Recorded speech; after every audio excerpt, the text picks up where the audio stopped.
Don't worry, they can find you any music you want to come out to for tomorrow if you have a preference. I mean, let's do a little closure. It is Sunday, right? Thank you for joining us, and thank you for taking time to be here. Now, what is it like for you to come, because you literally come to these events and normally when you're recording or you're doing something like that, you're in kind of a bubble, and then you come to these events and you see like stacks of people that your work has had an impact on. What is that like for you as a professional? It's bizarre. It's bizarre. No, it's extremely flattering. You know, people think that, oh, did you always want to do this? And the answer is no. You know, I never actually ever dreamed this big, to be honest with you, because it's been such a blessing. It's been so ridiculous that I get to just do all the things I got in trouble in school for, and now I make a living doing it. I had a teacher who used to say, "Where do you think these voices will get you, Mr. North?" Is that my mic or yours? No, I'm not even that close to it.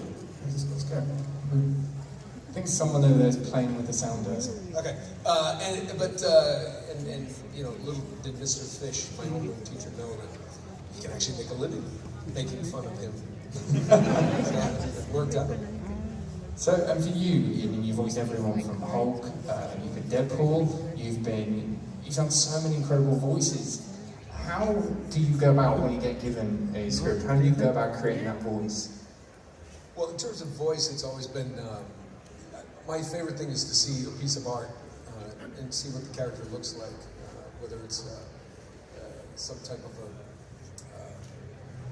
if it's an animated cartoon, if it's as opposed to an unanimated cartoon. If it's an animated project, if it's a game, if you get a visual of what the character looks like, his size. So if it's a big character, you know, it might be something big, deep, and dark, or it might be really high. You know, you go the opposite of what you think it might sound like. So you just play around with it. But it just, the other day I had to do something. We were trying to find the character, and I think it was for Scooby-Doo.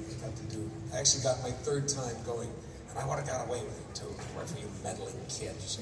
I was a little older guy. But this one was, everybody know who Thomas Hayden Church is? Yeah. He was in the show Wings. And then there's Patrick Warburton. And I said, well, and I didn't want to rip each one of them off independently, so I said, what if they had a baby and it became kind of like a, kind of a Patrick Warburton, kind of the Thomas Hayden Church with the cat thing. He got a little bit of this, and he just loves his dog.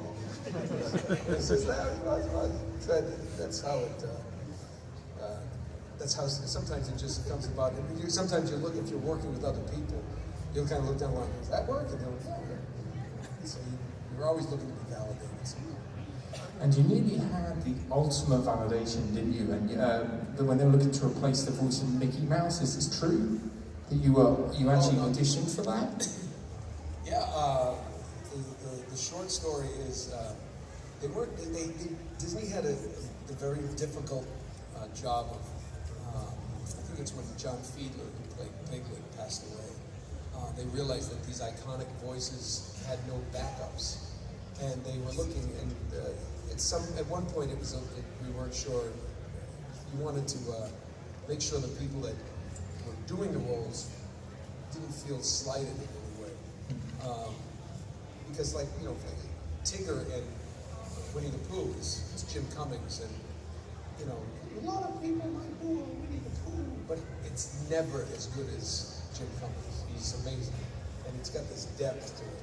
So, but they had to do some certain things. And, yeah, I went up there and had to do everything like this. 11 auditions. Oh.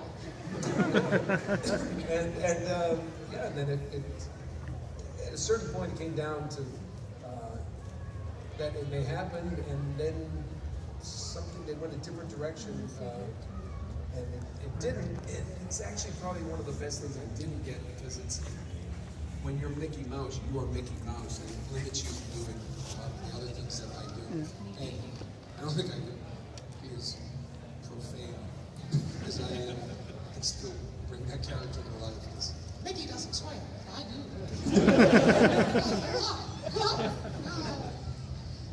you certainly wouldn't have been able to do the brilliant con man which you won the t-shirt for today. Yes.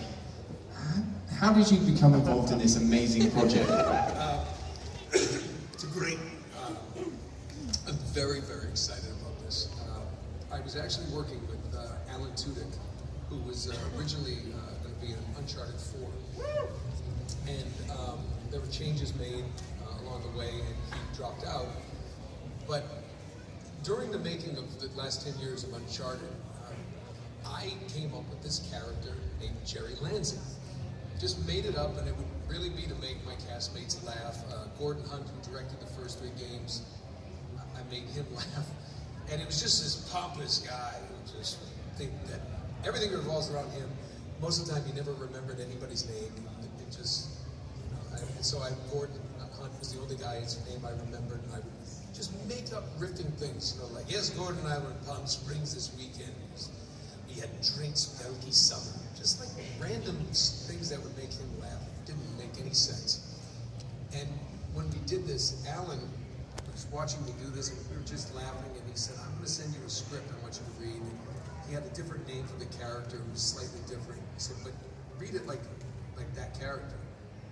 And, I was flattered because I'm a huge fan of his. I think he's good in everything he does.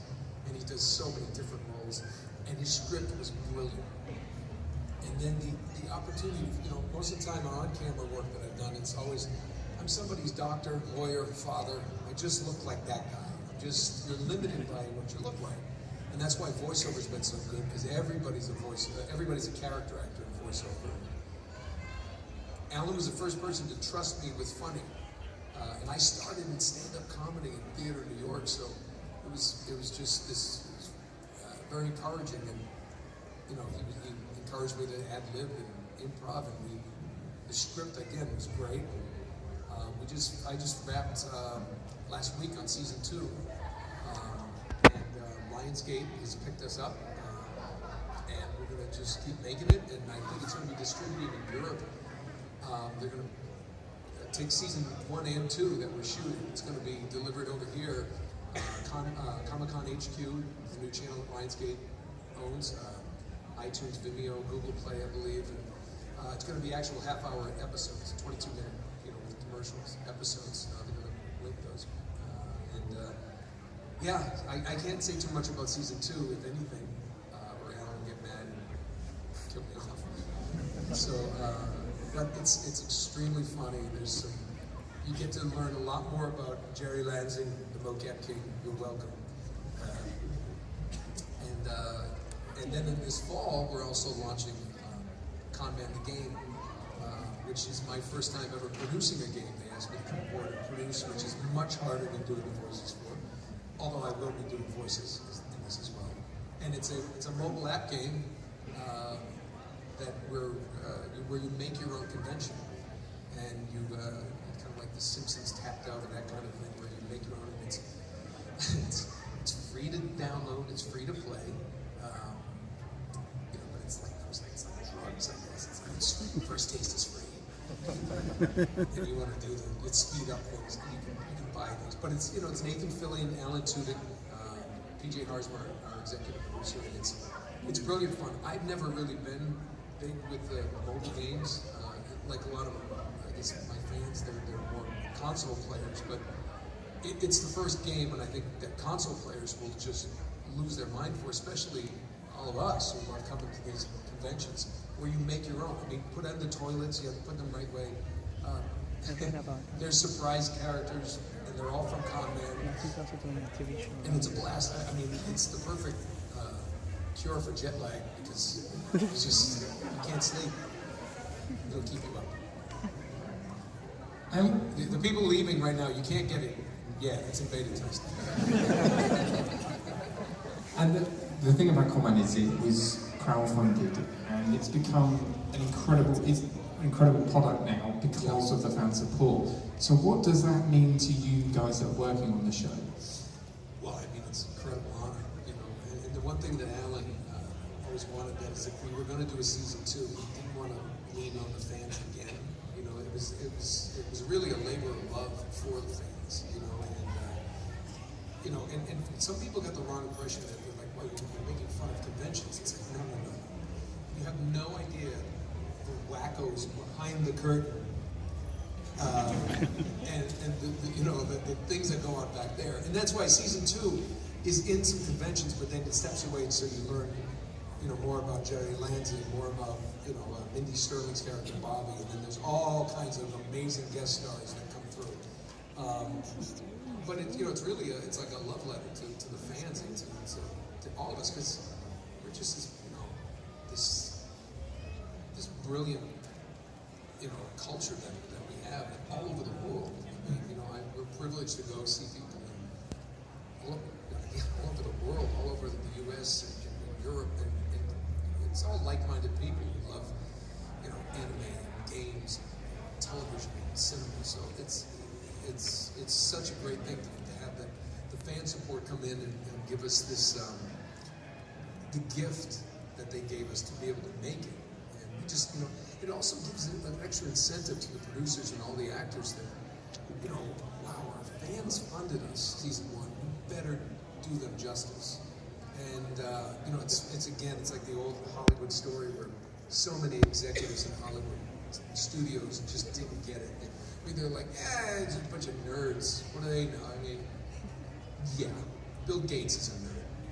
Okay, we're all nerds. There's the actors, all of us, and people who love this stuff. And it's like it's good to be a nerd. You know, if that's what you want to call it, because you know, I don't think that word's an insult anymore. It used to be, but it's amazing what we've been able to accomplish. And you know, this show is just phenomenal, and the studios missed out, and so the fans took charge, and with Alan Tudyk's direction, and his drive, and his genius, his talent, we brought it to life. And now, you know, if I can't say anything about season 2, but it's brilliant. It's so funny. And you know, I mean, and we just sit around laughing and like, well, what if we tried like this, what this? But the scripts are so good. And, you know, I think there's going to be more beyond that. And, you know, again, Lionsgate gave us a place to go, and it's going to be that video on demand again. But here in Europe, it's going to be the 22-minute episodes. They package it differently. And then with the game, we have a Spectrum comic book based on the show Spectrum. That's out. There could be more. There's talk of a Spectrum movie with Nathan Fillion. I don't know. There's a lot of talk. So I mean, none of this is set in stone, except for season 2, which is set in stone because I had a shot.